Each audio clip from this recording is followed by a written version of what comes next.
Hi, I'm Josh Kaplan, Senior Program Manager for Azure Analysis Services. Today we're going to talk about enterprise data warehousing in the cloud and how you can achieve this with Azure SQL Data Warehouse and Azure Analysis Services. Before we get into the details, let's take a look at this in action with a quick demo. So what you see here is the Power BI desktop connected to an Azure Analysis Services model. The data in that model shows data from trips from New York City taxi cabs. Now we have information on every trip, when a customer was picked up, how long the trip was, where they were dropped off at.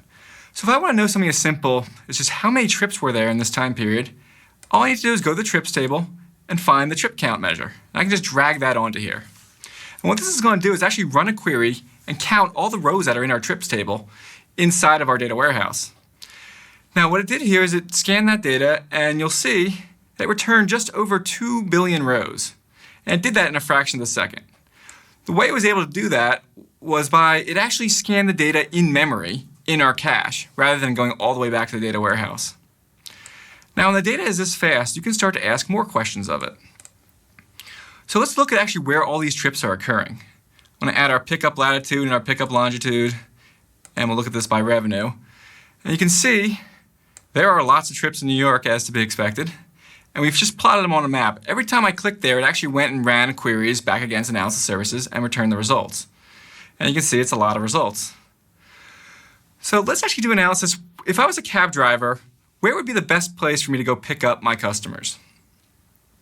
So let's look at the revenue per trip, how much money I can make per trip, and we'll look at it by the top 10 pickup locations by zip code. Again, this just ran additional queries out to Analysis Services and return the results back. And we can see two big locations stand out in New York. Well, if I want to know what they are, I can click the first one and actually filter down the other two visuals on the report. You'll see the first zip code is actually JFK Airport. To be expected. You need a lot of taxis from the airport. And the second one is LaGuardia Airport, as there's two airports in New York. It gets so popular you have to line up on the highway to get your rides. So looking at this, I can tell that I will get more revenue per trip if I go to JFK rather than going to LaGuardia. However, where can I get more trips? Where, if I'm a cab driver, should I go to make the most money I can in a day? So let's look at the actual number per trips. Put our trip count back on here. And let's slice this by the average duration of each trip. We'll make some room here so we can fit it on our screen. I'm going to use a little trick here in Power BI that lets me change how the visuals interact with each other. So I'm going to make it so when I click on something here, it actually filters this visual down rather than slicing it. So now when I click on JFK, I only see trips for JFK. And you can see most of the trips from JFK are 30 to 45 minutes. And JFK is kind of far from downtown, so that's kind of understandable. If we look at LaGuardia, however, you can see the vast majority of the trips are just 15 to 30 minutes.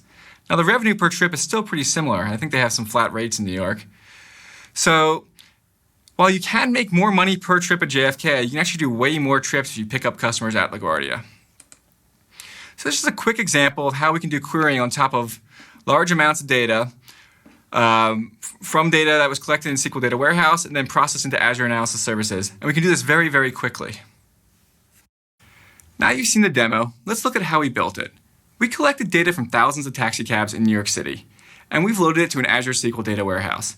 Now that data warehouse is optimized for loading the data and transforming it. In order to give our business users access to that data, we then built a semantic model on top of it using Azure Analysis Services and processed that data in memory. We used Azure Functions to coordinate the processing of the new data as it arrives. Then we can connect to it with Power BI or other tools. Now, why do we build the semantic model instead of just letting the users connect directly to the data sources? We could just as easily connect Power BI or Excel or other tools to Azure SQL Data Warehouse and use a query from there. However, a data warehouse is not usually optimized for business users to be connecting directly to it. It's optimized for data load and data storage, and doesn't usually handle lots and lots of different queries being thrown at it. So to make it easier for our business users to query that data without having to know which tables to join on and which filters to apply, we build the semantic model layer with Analysis Services in the middle, which contains all this information. In addition to that, we also cache the data in memory in our in-memory column store engine so that when queries come in, they're actually intercepted by analysis services and answered out of memory, rather than having to be sent back to the data warehouse. This means that your data warehouse does not have to be scaled up to handle every single query that comes in, and after it's been transformed and loaded into analysis services, you can actually pause that data warehouse or scale it back down to save money. To learn more about Azure Analysis Services or SQL Data Warehouse, please check out the following links on azure.com. Thank you for watching this video.